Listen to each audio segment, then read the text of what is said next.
Hello everybody, again, it is week 6 of the Emmett and Nan channel. This week we are talking about what emetophobia causes us to avoid, the things that we don't do because of this phobia. So, I'm going to start by addressing Cassie's video this week. And hers was she kind of is the same as me a little bit in this aspect that I try not to let the phobia, like, dictate, which is the word she used. I'm going to steal it because I think it's a good word.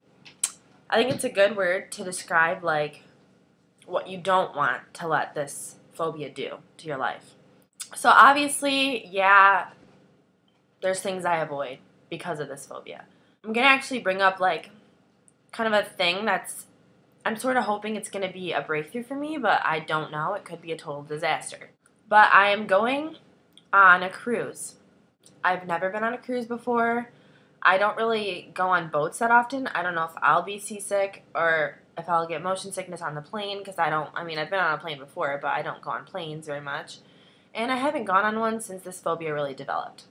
This trip is in less than a month. We're going to be flying from an area to this cruise ship. And the flight's about 3 hours long. I plan to bring lots of Dramamine and motion sickness medicine and antiemetics with me on this trip. But I'm really hoping that this just ends up being like a good thing. I've been hearing lots of stories about, me and my family, the whole time we were on this cruise ship, we were all throwing up the entire time. It was horrible. We all had motion sickness. Oh, did you hear about that one cruise ship where the whole ship came down with this horrible virus? Everyone on the ship got it. And then, blah, blah, blah. The whole ship got food poisoning. It's like, really? I don't know, what's going to happen. My family knows that I'm nervous. My dad almost did not choose a cruise just for me, and I was not about to hold my family back with my phobia. That's horrible, and I would never want to do that. What I'm doing is I'm going to try to just stay as calm as possible and just hope that nothing bad happens. If I see someone get motion sickness and throw up, as long as they stay away from me, I think I will be okay. Now, that's just a guess, but I'm hoping that's how it will be. If I have to stay in a room with my family and their motion sickness or they come down with some kind of virus on this cruise, then I'm probably going to freak out. Not going to lie. It's one of the things that I almost let my emetophobia hold me back from doing, and I'm not about to just let it control me that much. The flight I'm a little bit nervous about. I'm more worried about being trapped on a cruise ship for 6 days without being able to get off and get away from sick people. It's basically like its own little city, and, things can spread fast. Everyone's using the same bathroom and going to eat at the same place and same silverware and dishes and all that good stuff. You can probably imagine, or maybe you can't if you're not emetophobic and you're watching this, but if you are emetophobic, you can probably understand where I'm coming from with this whole scenario. So, that's my little spiel on this little cruise that we're going to be taking. My parents have been on a cruise before, my mom and dad, and they were never sick. So, from motion sickness. And, they have patches, they have motion sickness medicine. So I'm just hoping for the best.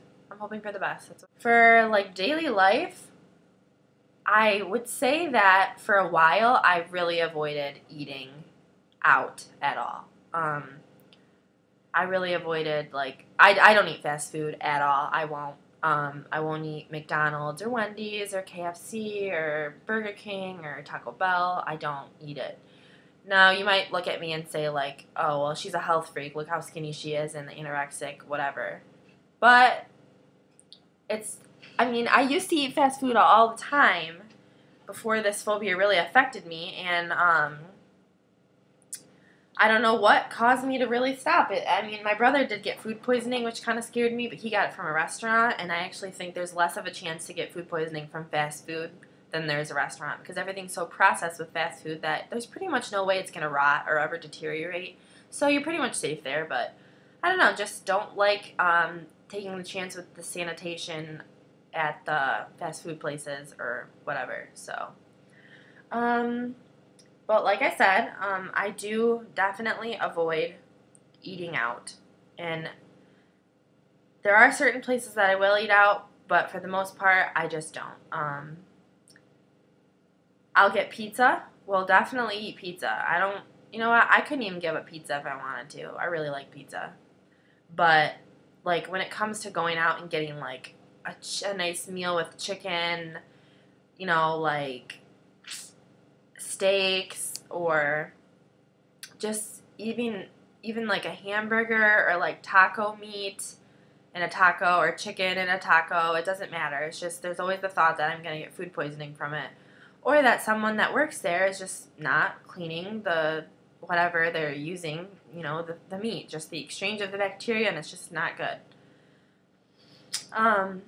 And also, like, people that are sick, like Aurora talks about a lot at her work, because she said she works at a pizza place, and, you know, like, if people are cooking and they're not washing their hands and they have some kind of a virus, maybe they don't know they have a virus yet, but they're at work, they're not washing their hands, you know, it can spread into your food. So definitely number one on my list, I avoid eating out.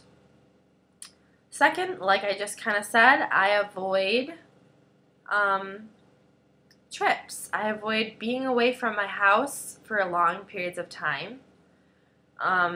I'm getting a little bit better with that, and it's summer, so I'm getting a little bit more at ease. And something about summer just makes me less emetophobic, I think, because it's not the winter season, and I'm not expecting everyone around me to be dying of this stomach virus constantly.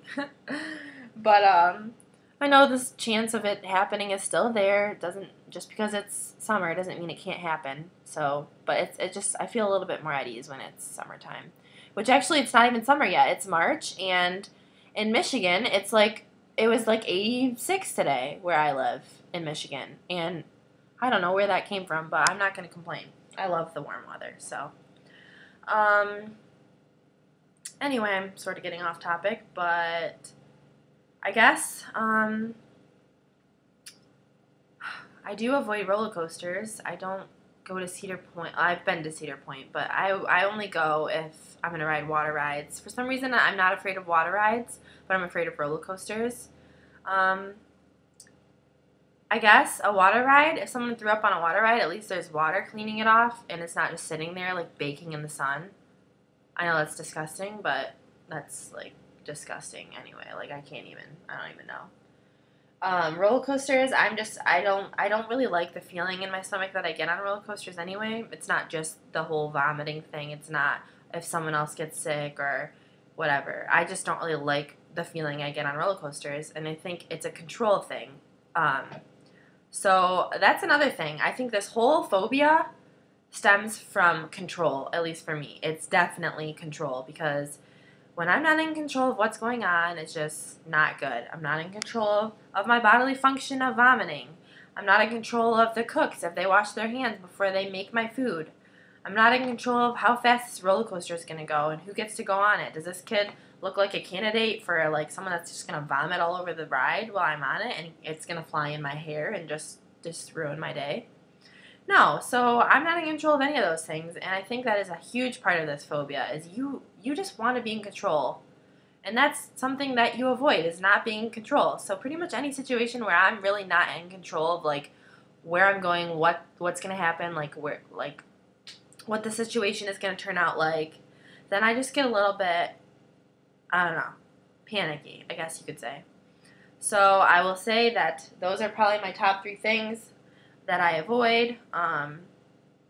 Sometimes I do just, like, I get just really, like, pissed off that I have this phobia, and on days when I feel fine, I'll just be like, I'm going to do whatever I want today. And I'll just, like, feel really, like, rebellious, and I'll be like, I'm going to go eat some fast food, or I'm going to go, like, get a hamburger from Red Robin or whatever. Like, their hamburgers are legit amazing, and I don't ever eat them because I'm just afraid I'm going to get sick.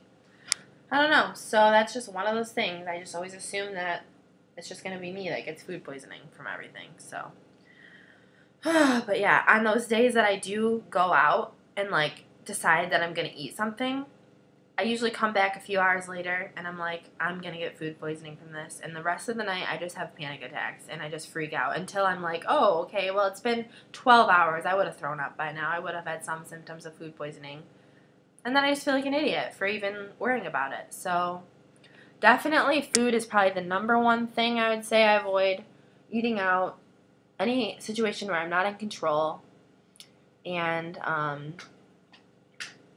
other people's cooking other than, like, my family and, like, my mom and stuff. Just, I mean, my best friend's mom is an awesome cook. I'm going to eat her food. I don't really care. She's not going to poison me, but just, I don't know, but it just sucks because you don't want to live your life like that. You don't want to live your life avoiding everything and just worrying about every little thing.